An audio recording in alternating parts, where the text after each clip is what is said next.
I'm with WWE Hall of Famer, the Godfather, here at Cheetahs in Las Vegas. This is his office. As you can see, he's a big Oakland Raiders fan. Oh, big Raider fan. Did you play football growing up? No, believe it or not, a story in itself. I didn't play football until I actually went to college and went on a football full ride scholarship. I was a basketball player, but I'm from the Bay Area, and I was there in the late 70s and 80s, man, when the Raiders were something to behold. But I'm still a fan from them days. So you had a football scholarship just because of your size, I guess? I was a basketball player, and back then, dude, you had to have both your parents' permission to play football. And I wanted to play football, but my mom and dad didn't let me play football, so I played basketball. And something people don't know about me is in 1979, I was a Northern California basketball player of the year, And I actually thought I was going to go pro, but I wanted to play football. Long story short, I go to college. I start hanging out with football players, lifting weights. I go from weighing 185, 190 to 250. I go from benching 135 to 400 pounds. And I really my body it took off. And I got strong, and then I just didn't want to play basketball anymore. And I was on basketball scholarship. And the coach from St. Mary's College in Moraga knew of me. And he got hired as the offensive line coach for University of Nevada, Reno. So they flew me out there and they put a basketball in my hand. And I literally took that. I'm 6'5", I'm 275, 280, I'm bench pressing 450 now, 500 pounds, and it's no steroids, it's none of that crap. It's just my body's really accepting these weights and this way of eating and something. I should have been a football player. Anyway, they put a basketball in my hand. I do some dunks because I was a high jumper also in high school. And they gave me a full ride scholarship to play football when I had never, ever played tackle football in my life. Besides playing pickup games with my friend, never put on a helmet, never put on pads. There's a player named Charles Mann who played for the Washington Redskins. Derek Kennard, who was an offensive tackle for the Cowboys. Tony Sendejas, who was a place kicker in the league. We all lived in the same house. And that's the crew that I was running with, man. And but yeah, that's where I got my football. But that aside, big Raider fan. Not as big as I was in the 70s and 80s, but I do follow them. And of course, they are coming to Vegas now. Yeah, that's pretty exciting. So how did you end up becoming a wrestler from being a football player? They were filming a movie here called Over the Top with Sylvester Stallone. It was an arm wrestling movie. A lot of guys in that movie were ex-wrestlers, guys that are becoming wrestlers. And they'd come to the bar that I worked at called the Crazy Horse. And I was a bartender manager then. And at that time, I'm just a monster now because I'm out of football and I'm a monster. I'm just a big monster. And they said, you should try this wrestling thing. And I really didn't follow wrestling. I knew Rocky Johnson and Pat Patterson, Ray Stevens, people like that because I was in the Bay Area. You see Haystack Calhouns. Yeah. Okay, those are the people we'd see in the Cow Palace. And I made some calls. Literally, man, this is no lie. Literally, 2 years after I called somebody in New Jersey, I don't want to mention his name. I called somebody in New Jersey, flew to New Jersey, went to this monster factory. Within 2.5 years, I'm in the WWE. That's pretty good, especially in those days. Oh, but there was, there were so many places to go, bro. There was Mid-South, USWA, there were Smoky Mountains, there were the Carolinas, there was Windy City. There was a lot of promotions, man. Now it's independent shows, but back then there was promotions to work and learn your craft. So you'd learn quick. And I was literally in wrestling school for less than a month or so. And my very first match ever was against Jerry the King Lawler. I beat him in Memphis, Tennessee on a Monday night. And that's a big deal. Straight. Was that at the Mid-South Coliseum? Yes, sir, in Memphis, Tennessee. That's my very first match. That's how quick things went. Wow. So Lawler took a liking to you right away then? Hey, I was a monster back then. I was the soul taker. What did you think of the Papa Shango gimmick, which was actually my favorite gimmick of yours? It was cool. It was cool. I mean, you still hear about it today. I mean, people still, the first thing they say is, man, I remember when you made the Ultimate Warrior throw up, puke up the stuff, or you put the curse on the Ultimate Warrior. So it was big enough that it, made a lifelong impression on people. And to this day, I do autograph signings and I go places, man. And people generally between 30 and 40 years old are like, man, you have no idea how you scared me when I was a kid, man. I was so afraid of Papa Shango. So good. I had a great time, man. It was personal things in my life that anytime you see me leave wrestling, it was something happening in my life where I was just like, you know what, can't handle this right now. Got to go home and deal with this. And it was one of the, I think that was my first divorce. How was the Warrior to deal with? Because there's so many. You know what? I can only say how he was with me. And I don't know if it would have been different if he was more threatened by me or not. Maybe he wasn't threatened by me, maybe he was. But he was always cool with me, man. And we would talk before, we would talk after. I'd see him in hotels. He was always cool with me. I had no problems with him. What about Bret Hart? Because you had some classic matches. Oh, man. I love that dude, man. That's good people. That whole family's good people, man. His whole family's good people. I can't say enough about Bret. There was one agent at one time. I was Papa Shango, and I hope Bret's watching this because he'll know this is true. I was Papa Shango, and this agent, who I'm really good friends with now, he didn't really care for me. I don't think he cared for the voodoo gimmick, and a lot of guys hated on me because I wasn't a wrestler. I was a voodoo gimmick. But Bret had told the dude, he goes, the guy said, oh, he can't work, he can't do this, he's that. And Bret said, no, that son of a gun can work, and I've had some great matches with him. And you check yourself because that man can work. And Bret's a good people, man. That whole family. And I've heard that you were good friends with The Undertaker backstage. I'm still good friends with The Undertaker. Me and him broke in Memphis together. That's where we met. Probably in 89, 88. And we're still good friends today, man. What's he like outside of the ring? He's Mark. I mean,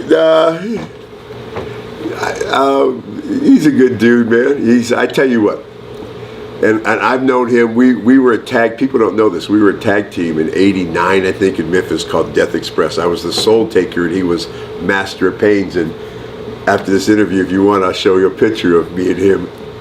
But at that time, hard worker.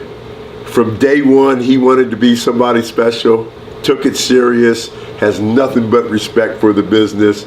I was more having fun in the business than he was. Just a serious dude that gives back to the business and probably one of the best people that could be in this business. And for somebody that has been so successful as him, man, he's a great guy, and it couldn't have happened to a better person because he's the real deal, man. He's a good person. Really, really good dude. And people always ask me, they'll say, was there heat between you guys and the Clique? And was there power struggles and The Undertaker and Yokozuna and Shawn and Hunter? And I'm like, no, dude, they were just groups of people they were cliques. The Clique were guys that hung out during the day and hung out at night. And BSK, which was me, Undertaker, Yokozuna, Rikishi, the Godwins, and Savio Vega.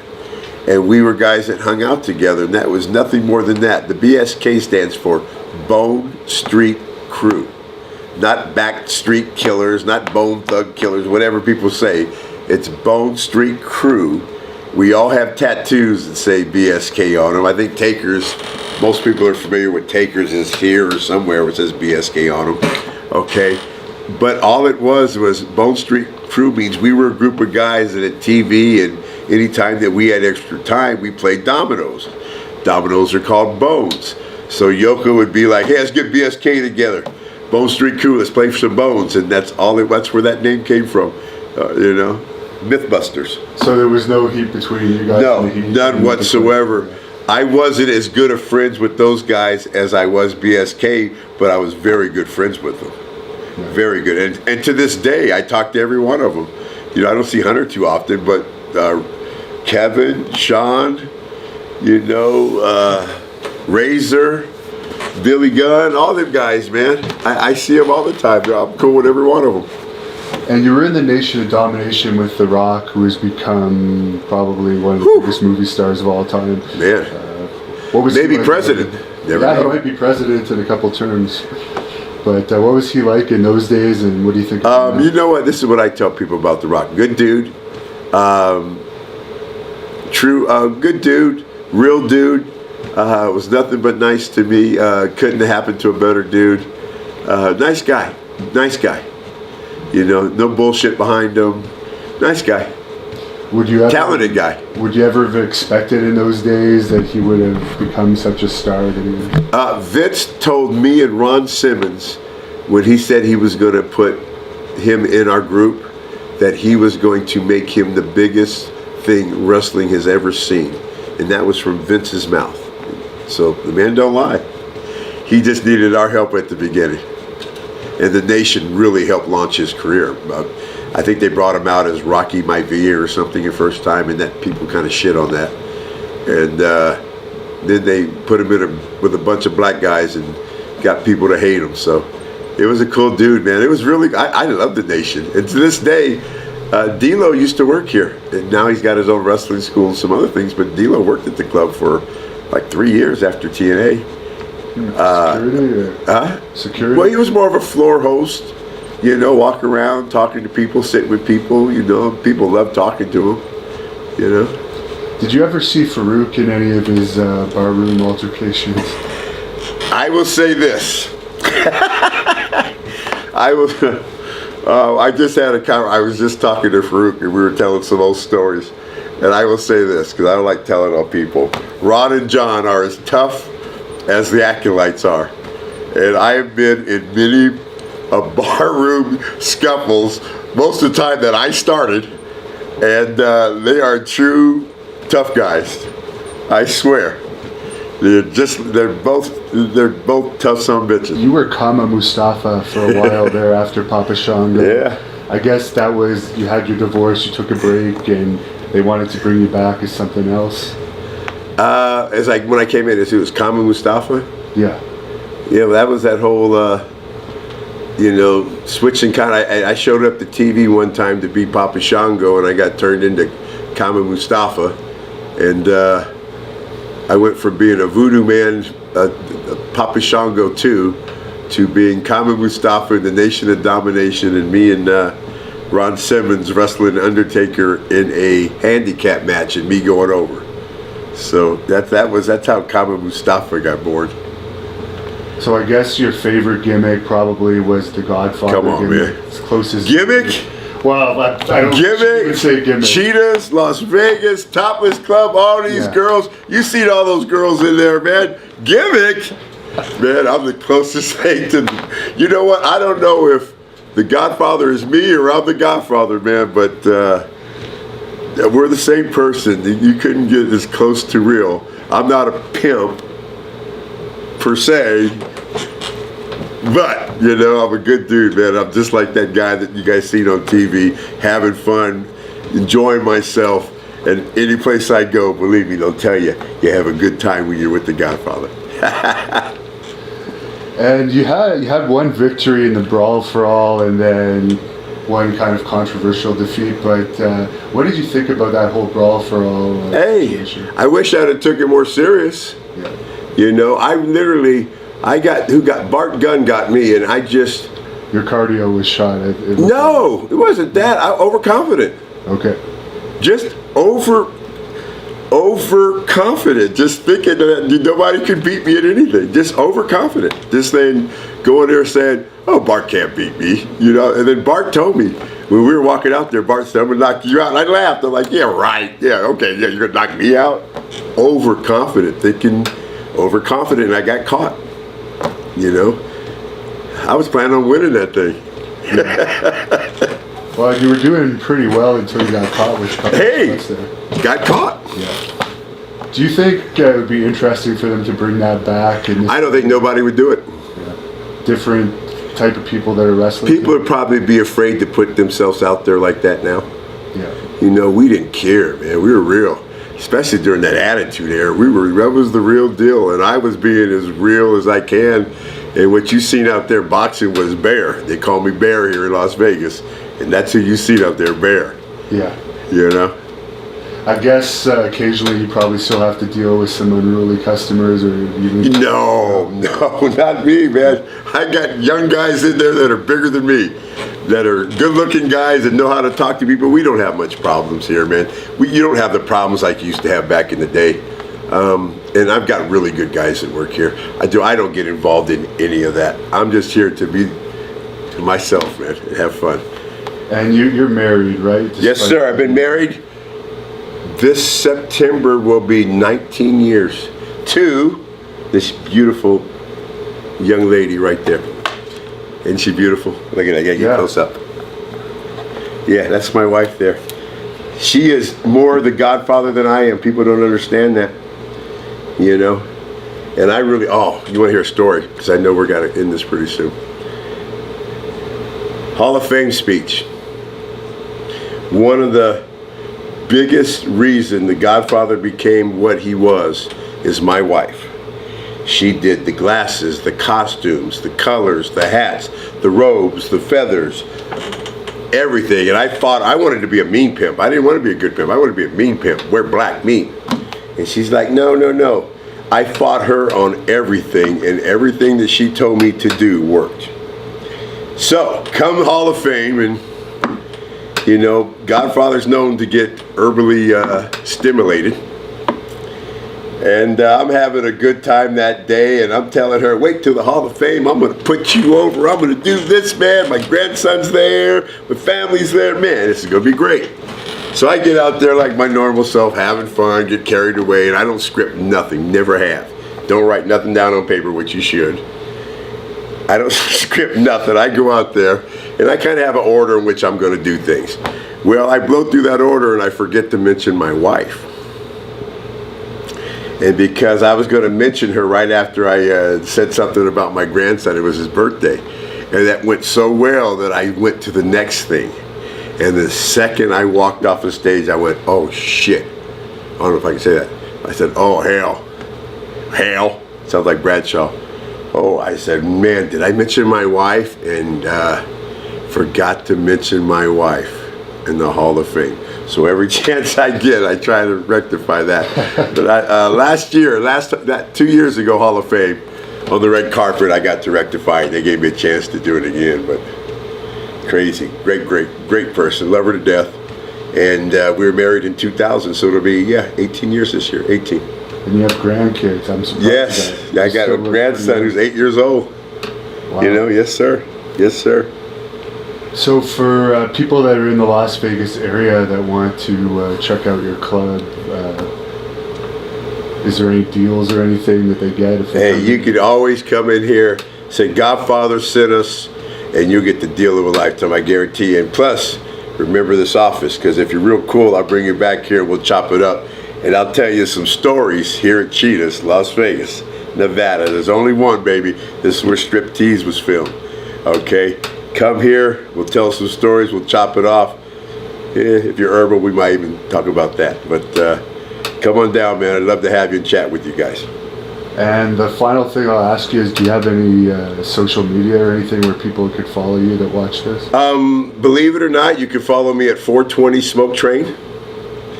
And that's the best one to follow me at right now. You'll see the real Godfather if you really want to see him. Now, we're from Canada. Weed's actually becoming legal in Canada this year. As well it should be, because, well, I've been to Vancouver, man. It's just about legal now.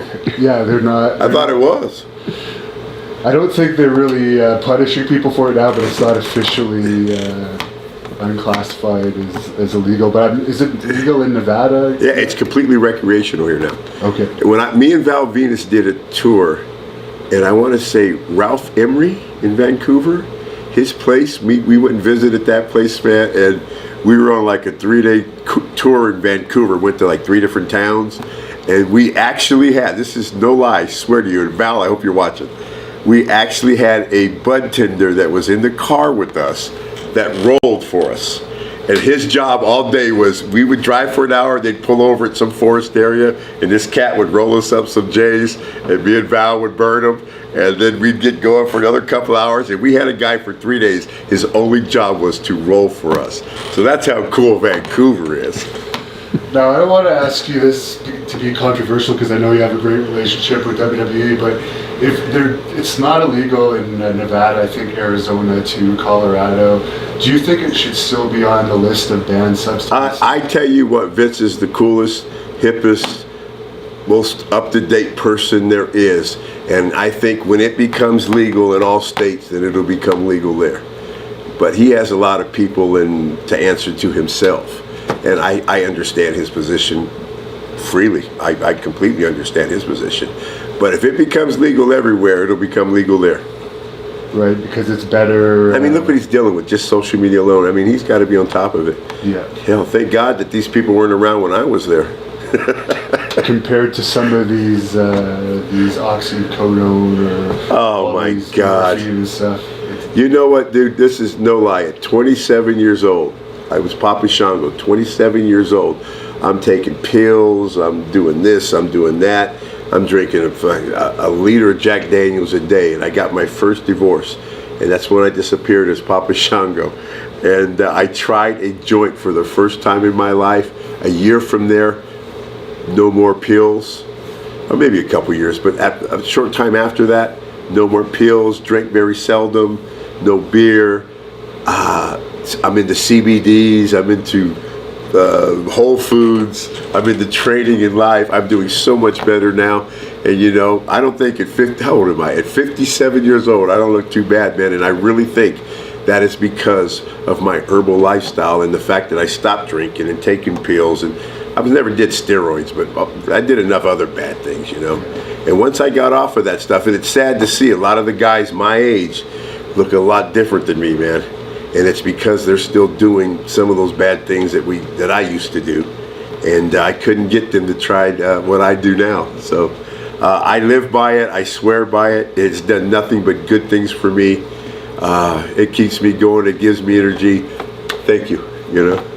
And what do you think of Brock Lesnar's latest contract? Did you hear he's going to be making over $600,000 of that?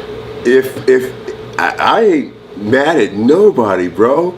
Because if they're paying him, I tell that big football or basketball, if they're paying him that type of money, what's Vince making? Yeah, exactly. So good for Brock, man. Good for him. Get your money. Exactly. How could you hate on that? Good for him. They're doing it for a reason. Yeah. You know, good for him. Excellent. Well, I know you're busy, so we'll let you get back to what you're doing. But to close this off, is there anything you want to say to your fans? Just, you know what, all you Papa Shango, Godfather, Nation of Domination. I don't think there's too many Right to Censor fans. But anyway, man, just, you know, one love, man. I really enjoyed what I was doing. I love all you guys, man. I love to see what these signings that I do. And keep doing that thing, because you know I will. Peace.